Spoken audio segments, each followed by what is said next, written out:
Doctor Suresh कुमारी channel पर आपका स्वागत है।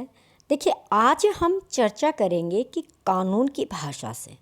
जैसे कि आपको सबको विदित है कि भारत की न्याय प्रणाली अंग्रेजों के समय में स्थापित की गई थी, तो आज तक भारत के गांव के लोग और हिंदी पढ़ने वाले लोग या और कोई भाषा पढ़ने वाले लोग, अगर वो अंग्रेजी नहीं जानता तो वो अच्छे तरीके से अपने कानून के केस भी नहीं लड़ सकता है। तो इस विषय में आजकल देश में बहस हो रही है और प्रधानमंत्री भी और अन्य लोग भी ये चाह रहे हैं कि कानून की भाषा है वो हमारी मूल भाषा हो या कानून के जो फैसले हैं वो हमारी हिंदी भाषा में हो। चलिए हम इसी पे चर्चा करते हैं कि कल के दिन क्या हुआ। देखिए, कानून की भाषा में दिल्ली में अंतर्राष्ट्रीय अधिवक्ता सम्मेलन का उद्घाटन करते हुए प्रधानमंत्री नरेंद्र मोदी ने ये जो कहा कि न्यायिक प्रक्रिया में जिस भाषा का उपयोग किया जाता है वह न्याय सुनिश्चित करने में एक बड़ी भूमिका निभाती है। इससे शायद ही कोई असहमत हो सके। इस अवसर पर उन्होंने ये बताया कि उनकी सरकार इस पर विचार कर रही है कि कानून दो तरह से बनाए जाए।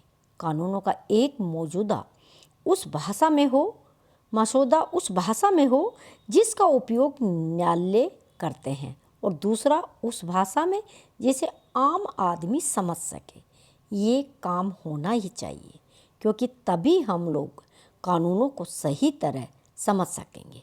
वैसे प्रश्न ये भी उठता है कि आम आदमी की समझ आने वाली भाषा का उपयोग न्यायालयों में क्यों नहीं हो सकता। यदि ऐसा हो सके, जो कि आसानी से संभव भी है, तो फिर कानूनों का मसौदा दो तरह से तैयार करने की आवश्यकता ही नहीं रह जाएगी।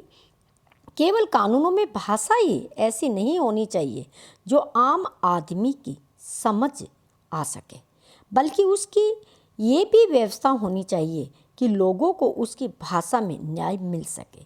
निचली अदालतों में तो ऐसा होता है, लेकिन अधिकांश उच्च न्यायालयों और उच्चतम न्यायालय में ऐसा नहीं होता। वहाँ समस्त कार्यवाही अंग्रेजी में होती है।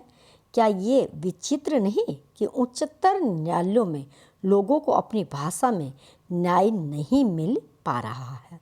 बाकी देशों में ऐसा नहीं होता है, सिर्फ ये भारत में ही होता है। हाल में सुप्रीम कोर्ट ने ये व्यवस्था की कि उनके निर्णयों के मुख्य हिस्सों का स्थानीय भाषाओं में अनुवाद किया जाए। अब तक उसके कई फैसलों का हिंदी, बांग्ला, गुजराती, तमिल, उड़िया आदि भाषाओं में अनुवाद किया भी जा चुका है, लेकिन आवश्यकता इसकी है कि लोगों को उनकी भाषा में न्याय दिया जाए और फिर उसे अंग्रेजी में अनुमोदित कर दिया जाए। कम से कम सभी उच्च न्यायालयों में तो ये काम होना ही चाहिए। ये ठीक नहीं कि पहले अंग्रेजी भाषा में कानून बने और फिर उनका अनुवाद हिंदी एवं अन्य भाषाओं में हो। आखिर ऐसा क्यों नहीं हो सकता कि कानून मूलतः हिंदी में बने, फिर उनका अनुवाद भारतीय भाषाओं के साथ अंग्रेजी में किया जाए। जब विश्व में अनेक देशों में स्थानीय भाषा में कानून बनने के साथ न्याय भी दिया जा सकता है, तो भारत में ऐसा क्यों नहीं हो सकता? ये ठीक नहीं कि अपने देश में अधिकतर सरकारी काम अंग्रेजी में ही होते हैं।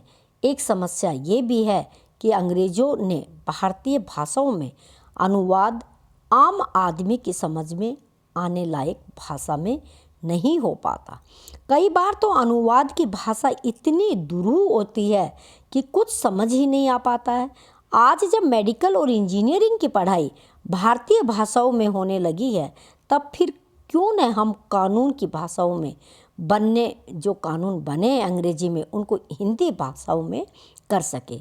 उच्चतर न्यायालयों में न्याय भी अपनी भाषा में ही मिलना चाहिए, क्योंकि अगर व्यक्ति को न्याय नहीं मिलता है, न्याय नहीं समझ में आता है, तो इसका मतलब है हम व्यक्ति को न्याय नहीं दे रहे हैं। न्याय में देरी और नासमझी का मतलब है न्याय से वंचित रखना।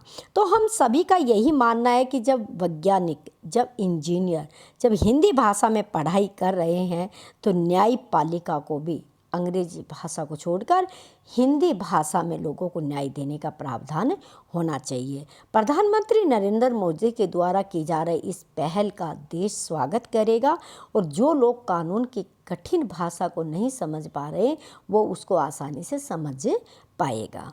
अगर ये जानकारी आपको अच्छी लगी है तो वीडियो को लाइक कीजिएगा, शेयर कीजिएगा। इस तरह की वीडियो देखने के लिए डॉक्टर सुरेश कुमारी चैनल को सब्सक्राइब कर लीजिए। स्वस्थ रहिए, व्यस्त रहिए, मस्त रहिए। Thanks for watching.